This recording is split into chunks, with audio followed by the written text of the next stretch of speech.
day in Nuremberg, and then we were to join a group of American prisoners about in a little town 10 kilometers or 15 kilometers outside of Nuremberg, as I recall. Do you recall that, Glenn?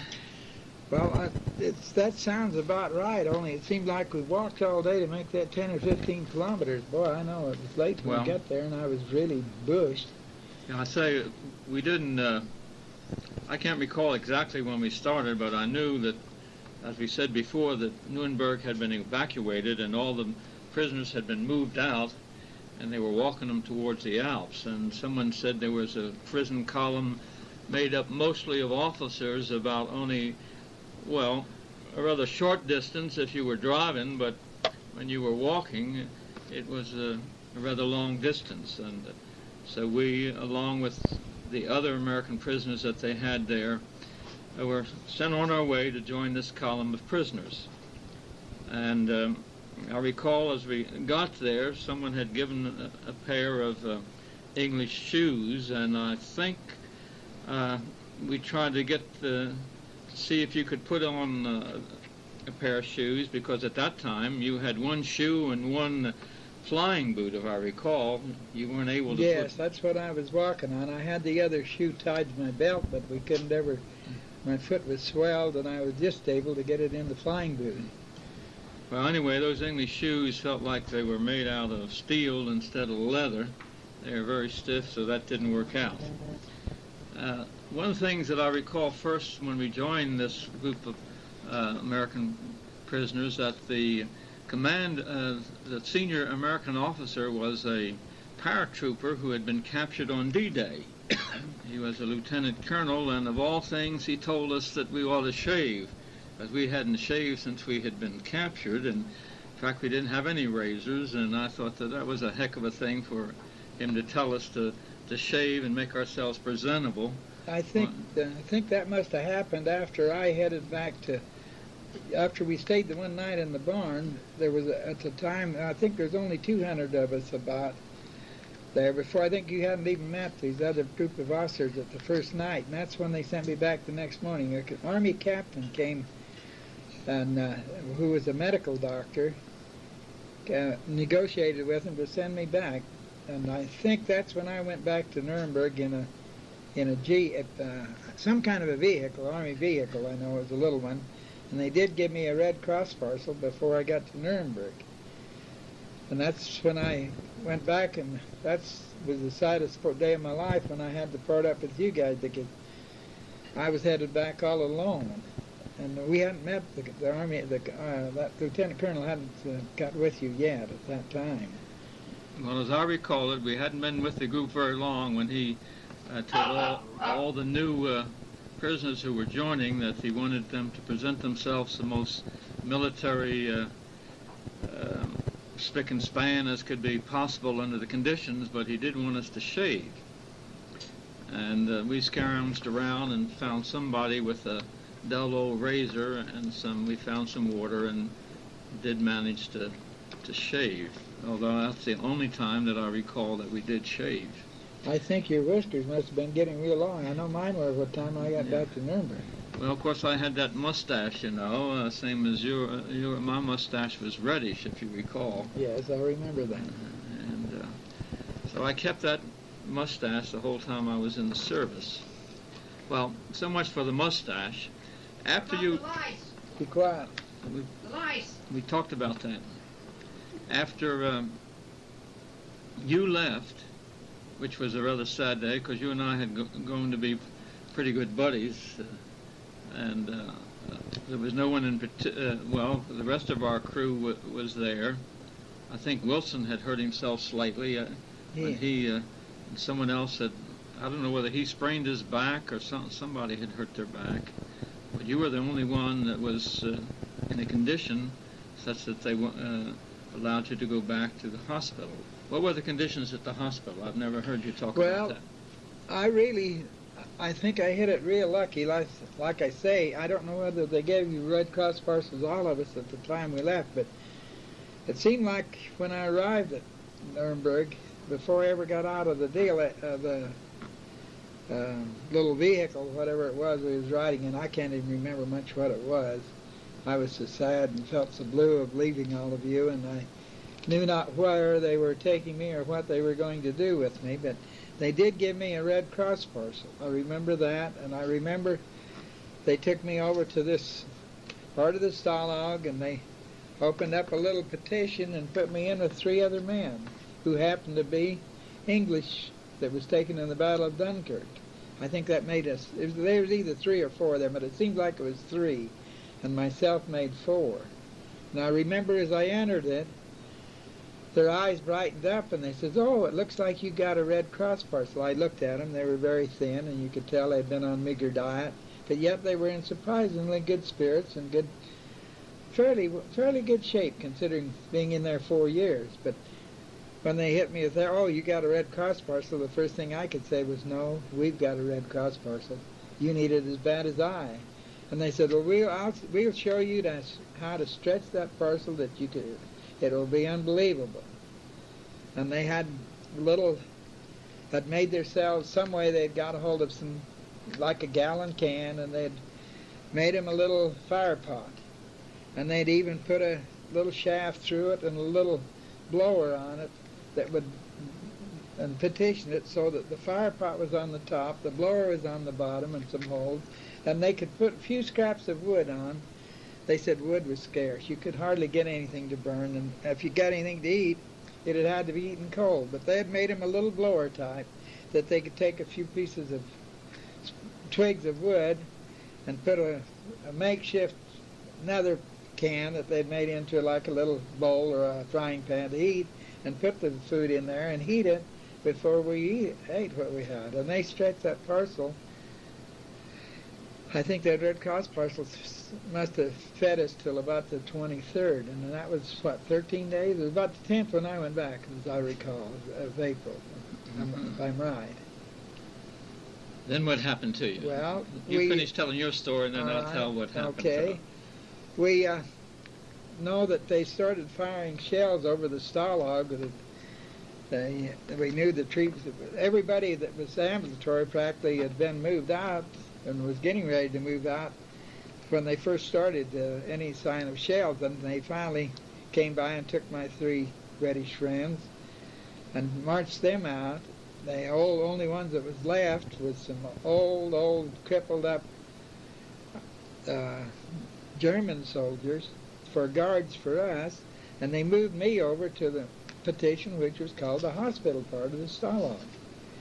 And I know that first night that after they'd left, the shells were screaming across over the top, none exploding in the compound, but it seemed like they were firing from one side of the compound to the other.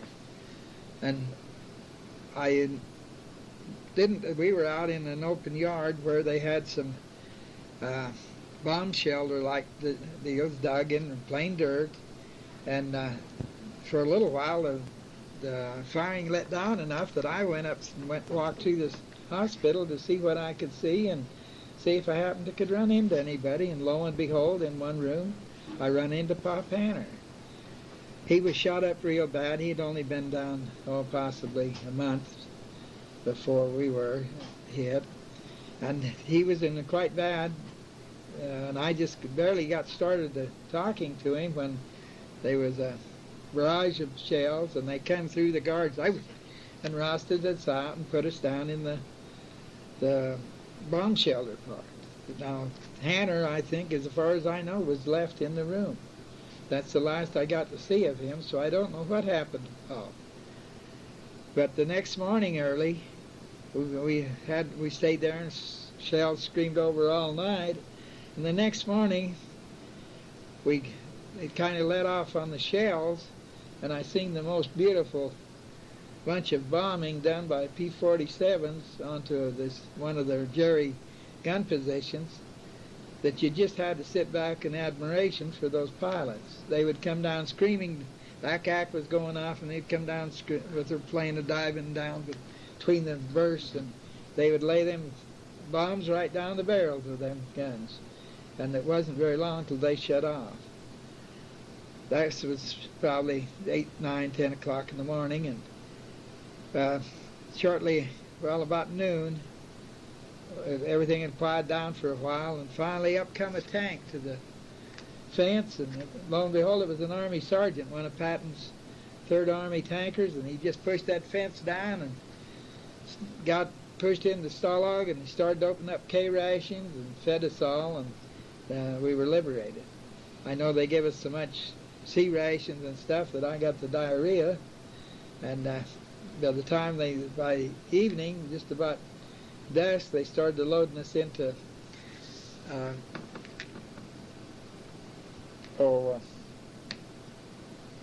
the Trucks? They started loading us into the ambulances, preparing and told us they were going to take us back to behind the front lines to field hospitals.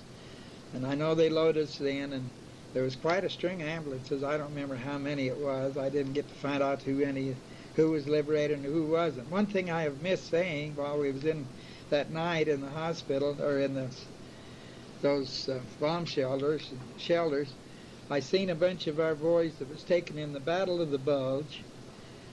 They had frostbitten feet so bad that they had to amputate the feet off several times, some of them said, and they were walking on the scabs of the sometimes halfway to the knee.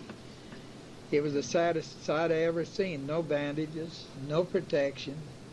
How they kept from having more gangrene and infection, I'll never know. They were thin. They had been not very well fed. Malnutrition was starting already to set in on them. And I can't feature anyone of the human race doing that to another of the human race without trying to give them care. But anyway, we were loaded up and in the ambulances and started out, and we must have drove. Gee, it seemed like we'd go this way and go that way. I couldn't tell any general direction we was going. I think there was a lot of evasive action, and they evidently knew where they were going. And we pulled up into a small village or town, and there was not a light on in it. It was dark as could be, and they stopped and was sitting there quite a while. The diarrhea hit me so bad that I had to get out, tell the driver there'd be a moment I had to use the bathroom. I had to take a bowel movement on the streets, which was very embarrassing, but it was a must. You had to do it. We went ahead and traveled most of the night, and towards early morning, I remember we got to an Army field hospital behind the lines. They were all in tents, and they had nurses and doctors and everything, and they were taking pretty good care of the wounded coming in. They took good care of me. They gave me my first slice of white bread that I'd had in almost a month. It tasted every bit as good as any cake I've ever ate in my life. We stayed there possibly 1 or 2 days, and then they loaded us on a C-47. We went somewhere to a field. It wasn't a complete airfield. It was enough that the 47 could get in and pick us up, and they flew us to Reims, France.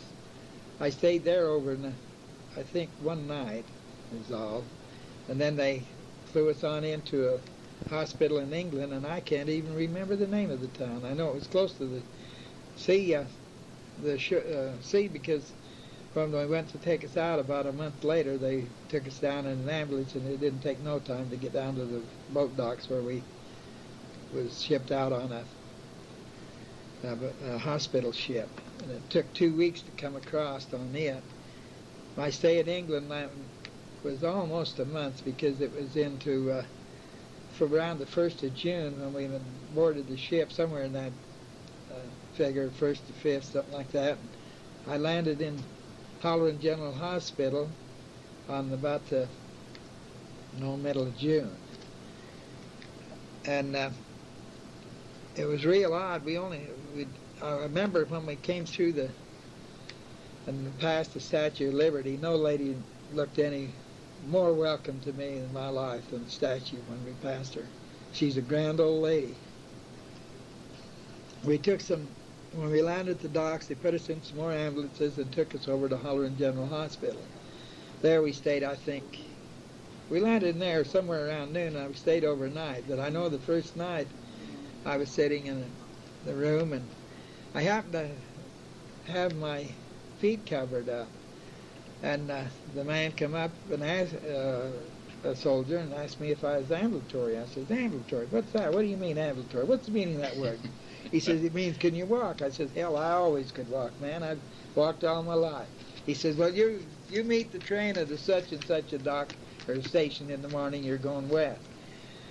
Well, when I was coming across on the hospital ship after staying a month in England, they had put a cast on me the minute I hit the field hospital, or else it was in England. I can't remember when. It was just when they put the cast on me on the leg. They never set any bones. They said it's too late to set anything, too late to do anything. They'll put a cast on you. And it wasn't a walking cast, and there I'd been walking all the time. Well, I walked on the walking cast. I had crutches, but you know how you cheat a little, and I walked. And I mashed the foot of the cast down to where it was soft as could be. And then when we went on the boat and about halfway over, they got so much pressure in my leg from fattening up and putting weight on that I had to get the doctor to split the cast. So there I was, laying in this bed with a pair of crutches kind of under the bed that the man didn't see, and the split cast. So I just proceeded to throw the cast and split the cast, throw it under the bed, the crutches under the bed, and the next morning I walked down and got on the train. They never knew I was not ambulatory, I guess, because I never did tell them what happened to the crutches or what happened to the cast. I'm sure somebody must have found it the next day or whenever they cleaned up I'm sure they did, the but room. it never cut up to me. In my records, it was never talked about. We boarded the train, and I don't remember what route we on. Some railroad route. Seemed like we wandered around different directions and finally got going west. I can't even remember all the towns we came through, but after about 4 days on the train, we did land in Frisco. I was hoping all the time that I would get to Bushnell Hospital down at Brigham City, but that wasn't the case. They were sending me on to California, which was great, I guess. I hadn't been to California. So off to California you go. Anyway, we landed in Frisco to the depot, and they loaded us into some more ambulances and took us about 50, 60 miles south of Frisco to Doyle General Hospital at Palo Alto, California, which is about 3 miles from the Stanford University. We stayed there a short time, and why don't I let you tell a little more what happened to you, and I'll pick it up from Palo Alto. All right. Of course, we didn't have quite the experience that you had, but it was very interesting. After you left, we began our walking streak, and I found out that for the most part, all the prison column that we were placed in consisted of about 1,000 men, more or less, maybe 1,200. And they were all officers except for a few Air Force enlisted men that had been in Nuremberg and came down when we did. And we marched in this order. We changed companies every day, but the majors would march. They had enough captured majors and to make up a company, enough captains to make up a company, enough lieutenants to make up a company, and the last company was made up of second lieutenants and enlisted men. And we started off. We had German guards. Most of our German guards had been on the Eastern Front.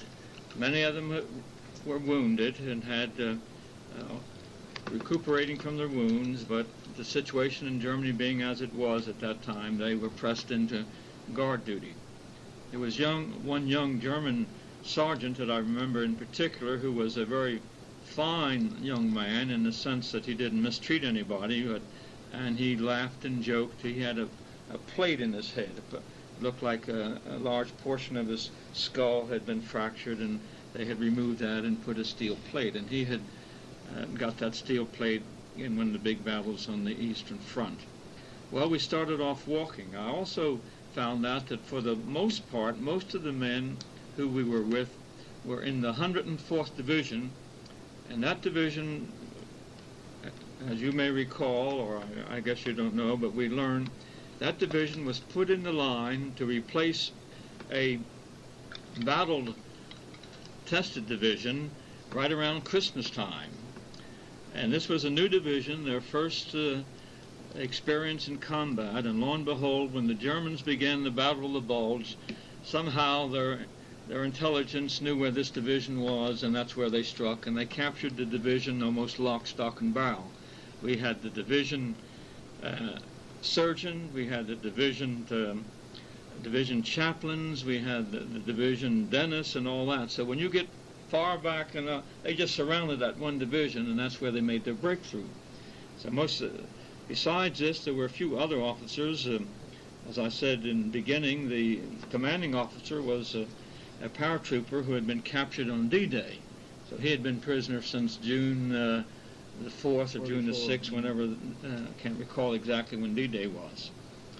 And that had to be in 44, I think. Yeah, 1944. He was also a graduate of West Point, and he conducted himself in a very military manner. He was a fine man, I mean, but he wanted to impress the Germans that even though we were prisoners, we were military men, and we were still soldiers, and we were to act like soldiers, we were to conduct ourselves as soldiers, and we were to show the Germans that we were not knuckling under them, but we were to perform in a military fashion. Well, we began walking. At this time, the Germans were placing their prisoners down in the southern Alps where they were going to make a last stand. Our walking was very interesting. We covered so many miles a day. We would stop we would march 50 minutes and rest for 10, just like we used to do in the U.S. Army. In the evenings, we would come to farming villages. As you may or may not know, in Germany, they didn't have large individual farms like we have out here in Idaho, but they had farming villages, and they were clustered together, and the farmers would farm out from these villages. And in the center of the village would be the manure pile. Which would act as their fertilizer, and the most successful farmers farming villages had the highest manure piles. This worked out good for us, not that the manure pile worked good, but that we were put up in barns. So during the whole time that I was walking, I did not sleep on the ground. I slept in barns on hay. This also was a good factor because within the barns you could find rudabakers, which are great big turnips, they called. You could also sometimes find yourself some eggs and other things like that. And in some cases, the women, they were very anxious to get vitamins for their children and chocolate. And if we happened to have Red Cross parcels, they were very anxious to get the vitamins for their children and the chocolate, and they would trade us food. During the 30-odd days, not quite 30 days, that I was on the road, we received Red Cross parcels twice. The German soldiers were also very anxious to get American cigarettes, and so they would trade their rations for American cigarettes. Now, we didn't eat very well, but we ate about as well as the German soldiers did. Because unlike the American Army, the German Army furnished their frontline soldiers with the best of everything that they possibly could. You know, the American frontline soldiers didn't eat as good as the rear line soldiers, if you can recall, but the German Army, I would give them this credit, all the cigarettes, all the chocolate, all the best food went to the fighting men, and the men in the rear had to scramble around and get whatever they could, particularly at this particular time. There are a couple of interesting experiences that I had. I believe Roosevelt died April the 14th, did he not? April 12th. Anyway, we were... I think it was about the 14th before we found out, right? Well, no, we found out the same day.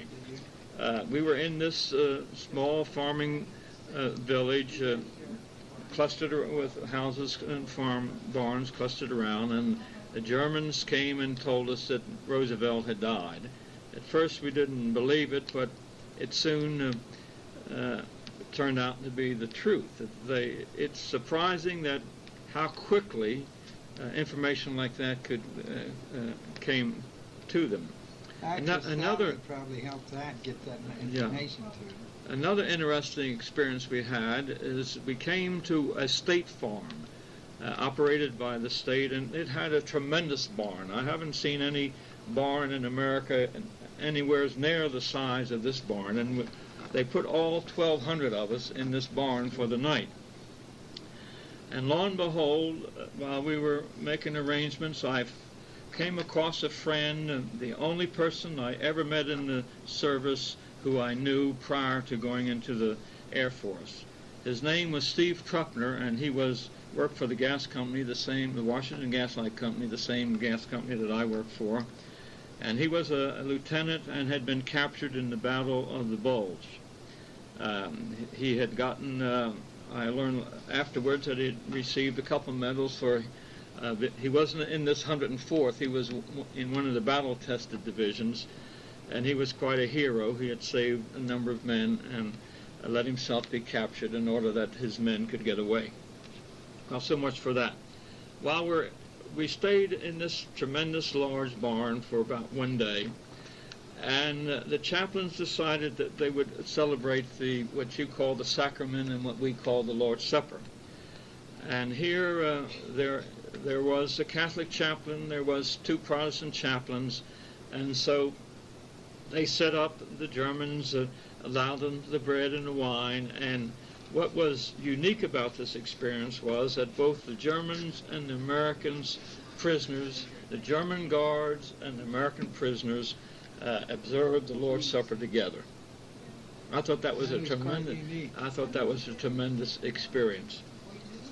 Another interesting, I don't know exactly, we were headed down towards below Munich. It seemed like we marched around Munich a number of times. We kept off the main highways.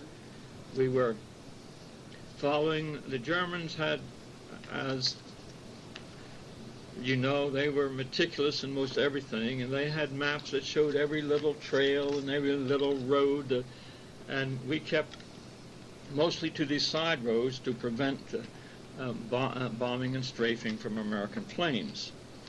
Another interesting experience I had was we came into this town, and there was a German, late in the evening, and there was a small Catholic church, and many of us slept in the church for the night.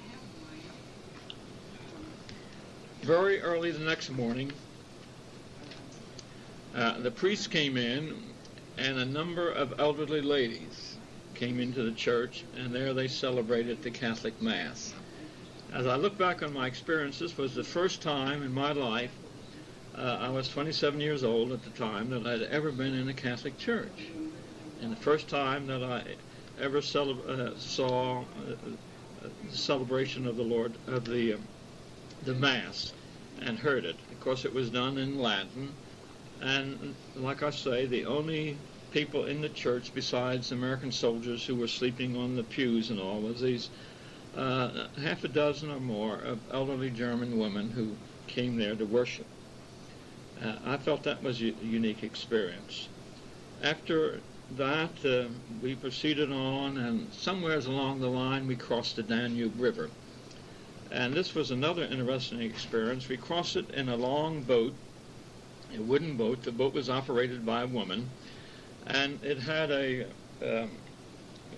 rope was across the river, and it had a pulley on the boat, and the current would carry it from one side to the other, and this woman, her job was to keep the boat straight, to keep it from sailing down. That was, so all 1,000 or 1,200 of us rode. I think she could put about 50 or 60 persons on the boat at a time. I can't recall exactly, but was it the type of the old ferry that? Well, it was just not a ferry such. It was really a very type of longboat, if you know what a longboat was. Only it was very. And I thought as we crossed the Danube of the song, the Blue Danube. I don't know whether it was blue or not, but do you remember that song? I heard it several times.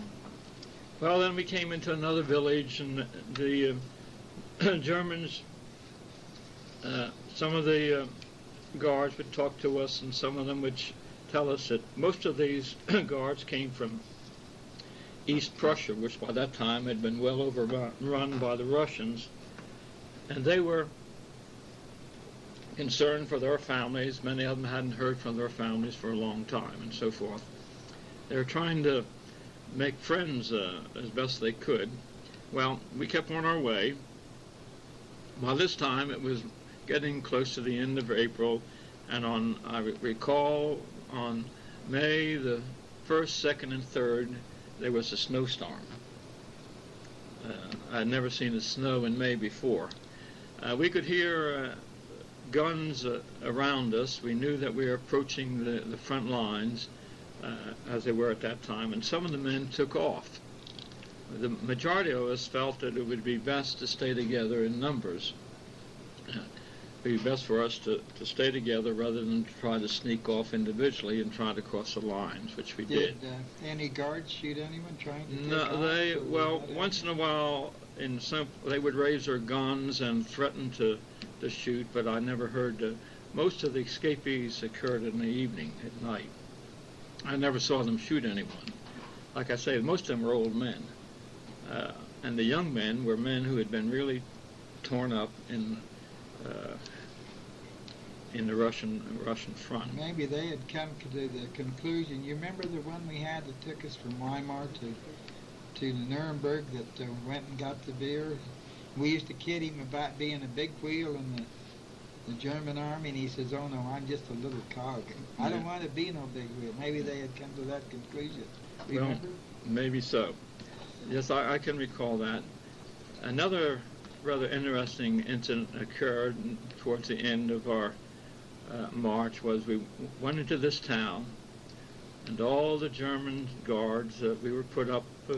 We were told to find the barns and do the best we could, which we did, and they all got drunk. Where did they get the? Well, The alcohol? I don't. It's a funny thing. A man won't find food, but he can find enough food or grain to make alcohol. They called their liquor schnapps, which a lot of it was made from potatoes. It was very strong.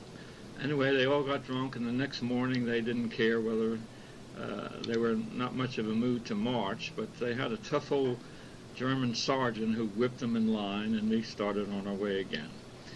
Well, somewheres around the 3rd and 4th of March, Of May, you mean? Of May, we heard battling going on. The fighting was getting near, so the commandant of the German commander told us to get off along with his men into the woods. So we did, and it was snowing. And after the fighting died down, we got back on the road, and we came into a city called Gar, G-A-R, on the Inn River. This was an open city. By that, it was a city, a hospital city, filled with very German soldiers who'd been wounded. You could see them walking around with missing arms, and well, like any army hospital, missing arms and legs, but most of them were out on the street. The commanding commander of the prison, the German commander, had gone across the river, and the German engineers dropped back and blew the bridge. So he was on one side of the Inn River, on the south side. We were on the north side. He was in a little Opel. He had driven he had a little Opel, and he was driven. So the second in command, who was equivalent to a captain, decided that, well, his commander was over on the other side of the river. Here we were in an open city, a very safe place, and he said, for us, we'll stay here. Well, now, was that close to Switzerland? No, it's on the Inn River. Yeah, The Inn River down there, Austria. near Austria. So we stayed there, and all of a sudden, then the medical doctors came out, and the city seemed to be in charge. The civilian in charge was a Catholic priest, and he was very anxious for us to stay. He was also a little upset because the guards had guns, and this was supposed to be an open city, and there was supposed to be no firearms or no any military. Well, there was no way they could get rid of them. So for a few minutes, there they made a discussion with our commander and the second in command of the German group, and they decided, as I said before, that we would stay. They would stay right there. Nobody would move. And we had, I think it was about the afternoon when a group of the German engineers who blew the bridge passed on through the city and up into the hills. And lo and behold, a tank appeared, and it was the 14th Armored, and we were liberated. And for about 2 hours, this was another unusual thing. We were taken into the homes. There were a lot of homes there where the nurses, the German nurses, stayed, and the Germans opened their homes to us, and both the American prisoners and the German guards sat and ate together. I remember we had bacon and eggs and whatever other food that these German families could provide, which I thought was an unusual thing. For about 2.5 hours after the tank group of tank corps went through, well, we socialized, if you can imagine that. Both the Americans and the Germans were equally as happy that the war was over. Well, after that, I'm sure that forward tanks had communicated with the rear, letting them know that this was a group of American prisoners in this town. And then the non-combatant troops came in, loaded with Red Cross parcels and all, and the Americans, we were put into trucks, and the Germans were taken prisoners and marched off, and we were put in trucks and taken to Landshut, which was a large German air base. And the thing that surprised me, there were hundreds and hundreds of planes on that air base that had never been off the ground, but they had been manufactured. We were taken from there to Moosburg, which was a prison camp, and for a while, since the combat troops had gone ahead and the regular rear troops had no place to, no facilities, so we stayed in this former prison camp for a few days, and it had, the commanding officer there was an Englishman, and the first food that I had there was, I think the English can ruin food faster than any other group of people. They served us rice, some sort of rice and dried eggs, you know, the powdered eggs. It was almost, even as hungry as we were, it was hard to get down. But we also were given white bread. And since I was a staff sergeant, well, they separated the enlisted men from the officers there, and I was given charge of about 8 men, and to see that this loaf of bread was divided up into 8 different, 8 equal slices, and also to see that that we presented ourselves in a military fashion, you know, and that sort of thing. We stayed there for a few days, and then the strange thing about Moosburg was that the Germans, knowing that this was a prison camp and knowing that it would not be bombed by the Allied forces, had built around the outskirts of the prison camp a FW engine factory right at the gates of the prison. And some of those buildings were opened up to us because the prison was already filled of liberated prisoners. And in the room, I remember one of the rooms that I slept on, there were just hundreds and hundreds of parts to make an FW engine. And the strange thing is, as much bombing as we did of Germany, their production fell very little. The thing that they lost was oil, because they had no oil fields of their own. The other thing that they lost was manpower. Once the man was killed, fighting as long as they did, they couldn't replace him. But they did have plenty of equipment. Like I said, there were hundreds of brand new planes on this field that we flew out of. We were flown from there into Reims, the same as you were, and there we were given the first full meal that we had had. And the Army, you know, the Army can do great things when they want to. They brought out some fresh vegetables, and they brought out some, we had meatloaf that was just delicious, and they fed us. And lo and behold, as happened to you, we all got sick, as you know. And so they put us on a hospital train and sent us to Le Havre, to Camp Lucky Strike. There were different camps around there. There was Camp Lucky Strike, Camp Chesterfield, Camp Camel, but we were put in Camp Lucky Strike. And we were kept there until they could get our... Now that's right on the France. That was at Le Havre, yeah. And we were kept there for about 2 or 3 weeks until they could get our body, the digestive system working. Like you said, it was very embarrassing because at that time, after you actually lost control of your bowels, and you would mess your pants and didn't even know it because you didn't know that your body was so loose. And so they gave us paregoric, and they fed us on chicken with no seasoning in it. That's all we had. Chicken every day.